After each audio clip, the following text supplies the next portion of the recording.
satisfied. I don't feel like I've ever embarrassed myself or my people, you know, in nothing that I've done.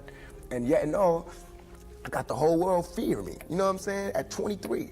Weighing 160 pounds, you know what I'm saying? And I ain't even started. I haven't even rolled my plan out yet, and they scared. I got the vice president know who I am, the president, every cop in every city. We were always told that Shakur's end was a story of violence on the Las Vegas Strip, a senseless act caught between rival crews. But the deeper we look, the more it becomes clear that what happened after that night might be even darker than what happened during it. Because while the world mourned, something else was quietly taking place hundreds of miles away in Woodland Hills, California, a coordinated operation that would erase the final traces of one of the most powerful voices in modern music. Weeks after Shakur's passing, his leased mansion on Azucena Road was stripped clean with precision that insiders describe as military level. We've seen the documentation, moving trucks arriving within days, label staff logging serial numbers, men in unmarked cars hauling out recording gear, designer furniture, and cars that weren't even registered in his name. The property, leased by Death Row Records under Suge Knight's control, became the focal point of a quiet extraction that lasted less than a week. Studio boards, DAT tapes, jewelry, framed awards, all gone. By the time family members arrived, only empty walls and discarded packing materials remained. It was as if someone had decided that every trace of Shakur's physical existence needed to disappear before the question started. I believed him because he wasn't talking just to be talking. I felt he was also coming straight because there was a big war behind that. A war that they lost. And I think it was a war that destroyed their neighborhood. The contradiction hits immediately. Shakur had just sold more than 60 million records worldwide, yet the financial statements filed later that year showed a man with barely a few $100,000 to his name and nearly $5 million owed to Death Row. Court filings revealed absurd charges, hotel suites he never used, luxury cars he didn't own, and even expenses tied to Suge Knight's personal entourage. On paper, Shakur, one of the most bankable artists of the decade, was broke. And when we line that up against the speed with which his mansion was cleared, we have to ask, was this cleanup about securing assets or burying evidence? Welcome back to Screen Scene. She was Tupac Shakur's wife. Keisha Mara Shakur is the only woman who can ever make that claim. And now in her first television interview, Keisha speaks out about her life with the slain rapper. Those who were close to him remember how much the mansion meant. The Woodland Hills home wasn't just a place to sleep. It was a sanctuary, the first real stability Shakur had felt after years of chaos. He had carved his own words into the stone by the pool. Outlaws, let no man separate what we create. That message, still faintly visible decades later, feels almost prophetic now, because within days of his passing, that unity he spoke of was gone. His friends were barred from entering. Death Row's security guards kept watch around the clock while movers emptied the house. According to one former staffer, it felt more like an evidence removal than a cleanup. They weren't just taking property, they were taking history. By late October 1996, the mansion was unrecognizable. What had once been alive with people, music, and laughter had turned into a shell. Scratched floors where motorcycles had been parked, faded outlines of plaques removed from the walls, cables dangling from where studio monitors once stood. When the leasing documents were reviewed months later, a detail jumped out. The purchase escrow Shakur had opened to buy the home outright was never closed. The deposit vanished into corporate accounts linked to Death Row's legal team. No one in authority seemed interested in finding out where it went. And you can see the lessons that I missed when you talk to me. You can see where I haven't had a father when you talk to me. You know what I'm saying? You can see where I spent a lot of my time in the streets when you talk to me. Because the words that I say are not words that come from a mother's mouth or a father's mouth. It's words that comes from a pimp's mouth or a hustler or a dealer. That's where the first real contradiction emerges. How does a man hailed as a symbol of empowerment end up erased so completely that even his home becomes someone else's property overnight? And why did this dismantling happen so fast, before his estate was formally opened, before investigators could catalog what might have been inside? We now know that the Los Angeles County probate files contained no inventory of the Woodland Hills property. There was no police log, no insurance claim, no sign that authorities ever documented what was taken. The entire process occurred off the record, managed exclusively by individuals tied to Suge Knight and Death Row. He's saying that, Diddy, he put a hit out on you and Tupac, and that's the reason why Tupac in Vegas. So, yeah, man. How you feel about that? Well, first thing first. I mean, that conversation been out there. He put his truth out there. A lot of other people put their truth out there. Then, nearly 3 decades later, a new set of documents forced investigators to revisit those lost weeks. In 2023, during the grand jury proceedings that finally led to the arrest of Dwayne "Keefe D. Davis for his alleged role in Shakur's Las Vegas shooting, References surfaced to communications between death row personnel in Los Angeles and unnamed associates connected to the immediate clearance of the Woodland Hills property. The transcripts don't spell out the contents of those exchanges, but they do confirm that the mansion's emptying was examined as part of the larger homicide timeline. That inclusion alone changes the story. It suggests this wasn't just corporate housekeeping. It might have been part of the same chain of events that began with gunfire outside the MGM Grand. We've spoken with legal sources familiar with the grand jury review who describe a parallel cleanup, an operation designed not merely to secure property, but to prevent certain recordings and documents from reaching law enforcement. If that's true, it reframes the entire narrative of Shakur's final months. It means that even before investigators began their official case, someone else had already decided what they were allowed to find. The question that keeps surfacing is why? Why the urgency? Why the silence? And who stood to benefit from the disappearance of those belongings? When we trace the timing, the clearance occurred precisely as the first internal audits of death row's finances were underway, audits that would later reveal inflated expenses and missing royalty payments. Removing the contents of the house may have been about more than hiding assets. It could have been about eliminating evidence of creative ownership, master recordings, handwritten lyrics, contracts, documents that might have proved how deeply the label's debts were manufactured. Being called a snitch came from Suge. Suge told Tupac to say that about me. Suge was a capitalist. He used Pac. Pac didn't even see it. Even the mansion itself carries symbolic weight in this story. It was leased under a corporate shell tied to death row's accounting arm, not in Shakur's name, meaning every dollar spent improving it could be billed back to him as an advance. We've seen those entries in court filings. $57,600 for a West Wilshire apartment occupied by others, $23,857 for a Porsche listed as artist use, and $2,700 for a bodyguard's personal expenses. The same financial shell that owned the mansion was responsible for those charges. So when the house was cleared, it wasn't just a property being emptied. It was the closing of a ledger, the wiping of a balance sheet that made a multimillionaire appear indebted. Meanwhile, as law enforcement in Las Vegas reignited the cold case with the 2023 arrest of Keefe, investigators quietly began requesting records related to death row's post-1996 asset transfers. They wanted to know if any materials removed from the mansion later appeared in studio archives or private collections. So far, nothing publicly confirms what they found, but insiders say several boxes cataloged in the early 2000s bankruptcy filings contained DAT tapes and memorabilia that could be traced back to that house. The implication is chilling.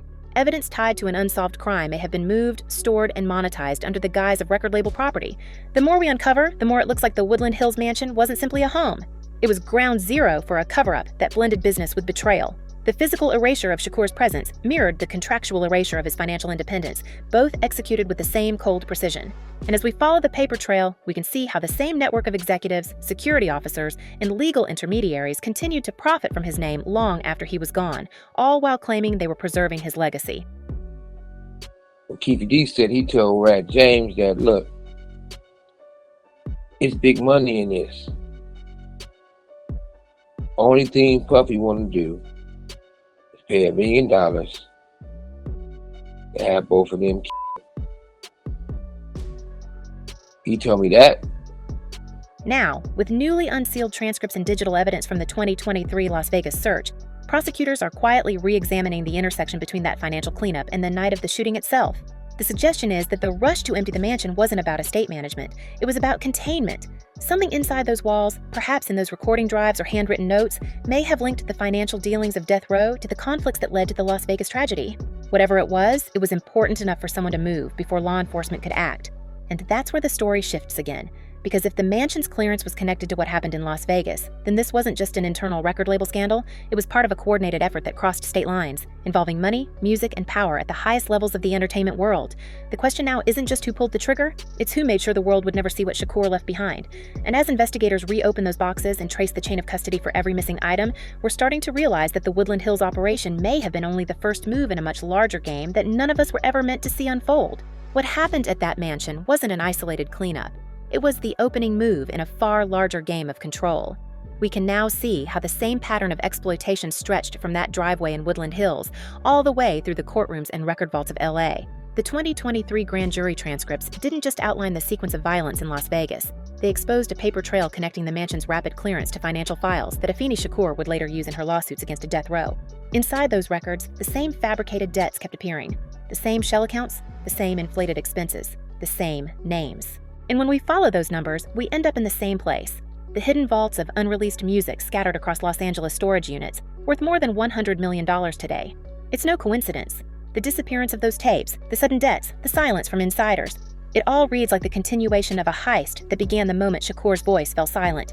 To let everyone know that we had a relationship, that it was for real, that it wasn't just something that just happened because he was in jail or something like that. It was more to our relationship and, our friendship than what everyone knew. Afeni's legal war made that pattern impossible to ignore. What began as a mother's demand for justice turned into a years-long battle against one of the most feared record empires in America. We've read the filings: $300,000 in bogus hotel bills, $7.1 million in so-called production advances, and corporate cards covering everything from designer furniture to Suge Knight's personal expenses. Every dollar was charged back to Shakur as artist debt. Only after endless hearings and depositions did Afeni manage to reclaim the one thing that truly mattered: the music. 150 unreleased masters, the lifeblood of his legacy, returned to her control after years of litigation. The irony is staggering. Today, the estate earns between $6 and $10 million annually, but only because his family fought to recover what had been stolen from him in the first place. Without that fight, those songs would still be locked away in someone else's archive, traded like currency behind studio doors. He was a very caring individual. Those instances were very few out of a whole lot of good. So I can't go by just, a few instances that has happened, to him throughout his life, but he brought you the dog when he would leave her alone. Behind all these numbers lies a human story that still hurts to tell. We've seen the photographs of that mansion's most recent sale in 2025, $3.4 million for a property that once echoed with his laughter and music. The walls gleam now, the gardens trimmed, the listing polished for luxury buyers. Yet the carved message by the pool remains, faint but defiant. Outlaws, let no man separate what we create. It's the only trace left untouched, a line that feels less like a motto and more like a warning. Those who visited say it's impossible not to feel the chill of absence there, as if the house remembers what happened. And when we consider the testimonies linking the mansion's clearance to the missing tapes, and those tapes to the people named in the homicide probe, the picture grows darker. The implication is that someone didn't just want the profits, they wanted the silence. They wanted to make sure that whatever Shakur was about to say next, no one would ever hear it. Humans are not just good and bad, black and white. They're compassionate at times. They're at times. A man can be and compassionate to women at the same time. I was. Look at the lunatic and look at Brenda's got a baby. It's impossible to understand the scale of this scheme without examining how it began. When Shakur was released from Clinton Correctional Facility in October 1995, he walked into freedom already bound by an invisible contract. Death Row had paid $1.4 million to secure his bail, but that money wasn't a gift. It was a loan with strings attached. Every dollar spent to rescue him from confinement became leverage. What followed was a carefully orchestrated cycle of dependency. Luxury cars, a Malibu mansion, jewelry, hotel suites, all advanced to him in the name of image and comfort, yet each item added to a balance sheet designed to keep him in perpetual debt. Insiders who later reviewed the ledgers said it was a perfect trap, a blueprint that turned fame into financial imprisonment. Behind the glitz of award shows and magazine covers, that psychological warfare played out in real time. Shakur believed he was rebuilding his empire, but each record he released only deepened the illusion. The more successful he became, the more the label could charge him. Studio rentals billed at inflated rates, hotel stays he never approved, even staff expenses he had never heard of. By the time he realized how little control he had over his earnings, the system had closed around him. He couldn't walk away without losing everything: his masters, his creative independence, and the network that distributed his music to the world. The mansion, the vehicles, the lifestyle, all of it had been weaponized to remind him that he was an asset, not an owner. When we look back, that contract reads less like a business agreement and more like a case study in exploitation. And if Death Row could use such tactics on someone as high profile as Shakur, how many others faced the same strategy with far less visibility? How many artists signed away their autonomy under the same promises of loyalty and fame? The question lingers like a challenge to the entire industry. If they could do this to Shakur, one of the biggest stars in the world, what are they doing to the artists we've never even heard of? They did not want East Coast rappers to get big. They were suppressing all new artists that was coming out of New York. Jay and Diddy was doing that. That possibility forces us to look beyond one artist and one label. If Death Row could fabricate debts of millions and reclaim every piece of an artist's life after his passing, how many other stars faced similar treatment without the world noticing? The contracts, the hidden advances, the sudden disappearances of recordings, these aren't isolated incidents. Industry insiders whisper that the same playbook has been used for decades, with different faces and different logos on the paperwork. We've heard claims of other estates fighting unseen battles, of vaults sealed by legal injunctions, of producers paid to keep quiet about masters that mysteriously vanish. If that's true, then the mansion in Woodland Hills wasn't just a crime scene of greed. It was a glimpse into how the entertainment machine protects its own power. And yet, even now, the truth refuses to stay buried. The 2025 filings in Los Angeles still reference undisclosed property tied to the Shakur estate. New forensic audits are tracing the movement of audio reels between private collectors, and whispers say one of those tapes might contain material recorded in the final days before Las Vegas. Whether that's real or rumor, we can't ignore the timing. Each time investigators get close, documents disappear, witnesses retract statements, and the same old pattern repeats. Maybe it's coincidence, maybe it's design, but when every thread leads back to the same network of executives and enforcers, we have to ask ourselves who's really pulling the strings. Let's talk about it, man. So you feel like it was bigger than Orlando shooting Pac. You feel like it's more to the story. You don't think it was that simple? I feel like it's bigger. So what does that leave us with? A young artist who sold millions but left behind only fragments? A mother who had to fight corporations just to secure her son's voice?